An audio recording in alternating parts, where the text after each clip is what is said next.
नमस्कार दोस्तों, आज हम बात करने वाले हैं बॉलीवुड की उस एक्ट्रेस की जिसने सिर्फ एक फिल्म से इतिहास रच दिया, रातों रात सुपरस्टार बनी। लेकिन फिर अचानक ऐसा क्या हुआ कि वही लड़की फिल्मों से गायब हो गई, जिंदगी से टूट गई और कहा जाने लगा कि उसने सब कुछ छोड़कर साध्वी बनना चुन लिया। आज की कहानी है आशिकी गर्ल अनु अग्रवाल की। लेकिन दोस्तों, ये कहानी सिर्फ एक एक्ट्रेस के करियर की नहीं है। ये कहानी है शोहरत, अहंकार, दर्दनाक हादसे, अकेलेपन, आत्मबोध और आध्यात्मिक रास्ते की। वीडियो अंत तक देखिएगा, क्योंकि अंत में आपको खुद महसूस होगा ये कोई फिल्म नहीं, ये हकीकत है। अनु अग्रवाल का जन्म 11 जनवरी 1969 को हुआ।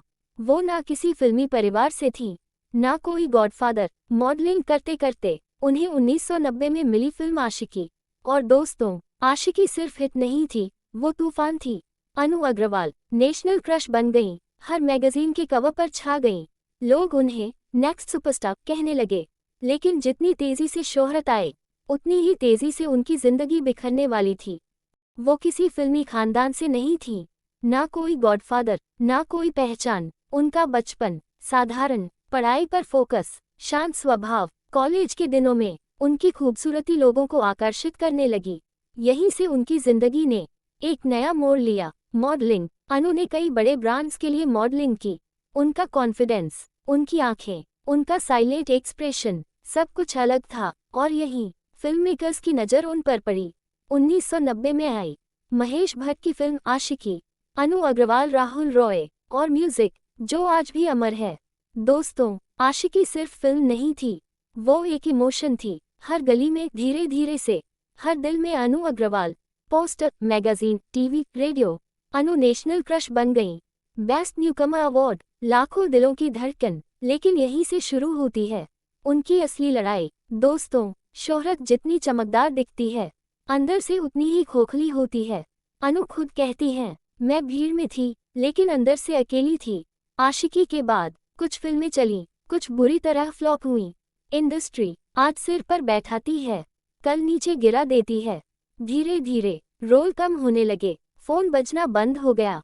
अनु की जिंदगी में प्यार आया, लेकिन टिक नहीं पाया। दिल टूटता गया और वो अंदर से खामोश होती गईं। अनु ने इंटरव्यू में माना, मैं डिप्रेशन में चली गई थी।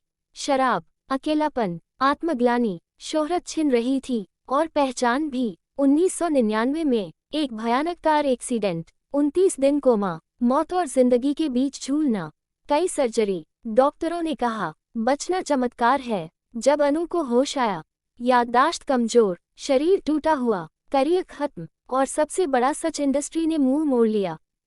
दोस्तों, एक लड़की जो 29 दिन कोमा में रही हो, जिसका शरीर टूट चुका हो, जिसका करियर खत्म हो चुका हो और जिसे उसकी ही दुनिया ने भुला दिया हो, अगर वही लड़की अचानक भगवा कपड़ों में दिखने लगे, ध्यान, योग और चुप्पी की बात करने लगे, तो सवाल उठना लाजमी है। 1999 के एक्सीडेंट के बाद अनु सिर्फ शारीरिक रूप से नहीं टूटी थी, वो मानसिक रूप से भी पूरी तरह बिखर चुकी थी। उन्होंने खुद कहा, मैं अंदर से खाली हो चुकी थी, मुझे नहीं पता था कि जीना क्यों है।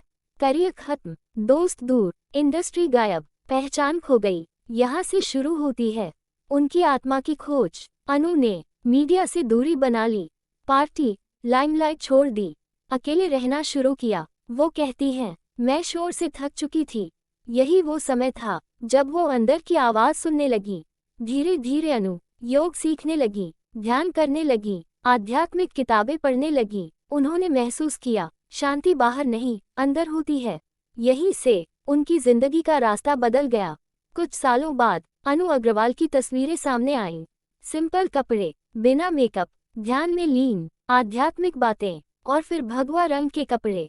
बस यहीं से पूरे देश में एक ही बात फैल गई, आशिकी गर्ल साध्वी बन गई। लेकिन दोस्तों, सच इससे थोड़ा अलग है। सबसे जरूरी सच ध्यान से सुनिए। अनु अग्रवाल ने किसी आश्रम में किसी गुरु से साध्वी बनने की कोई आधिकारिक दीक्षा नहीं ली। उन्होंने संन्यास नहीं लिया, नाम नहीं बदला, साध्वी वाला नियमबद्ध जीवन नहीं अपनाया। अनु अग्रवाल बनी एक आध्यात्मिक साधक, मतलब आत्मा को समझने वाली, खुद को जानने वाली, शांति की तलाश में निकली महिला। उन्होंने खुद कहा, मैं साध्वी नहीं हूँ, मैं बस सच की तलाश में हूँ। अनु अग्रवाल ओशो के विचारों से बहुत प्रभावित रही। ध्यान, आत्मबोध, अहंकार से मुक्ति। ओशो कहते थे, संन्यास मतलब भागना नहीं, जागना। अनु ने भी यही रास्ता चुना।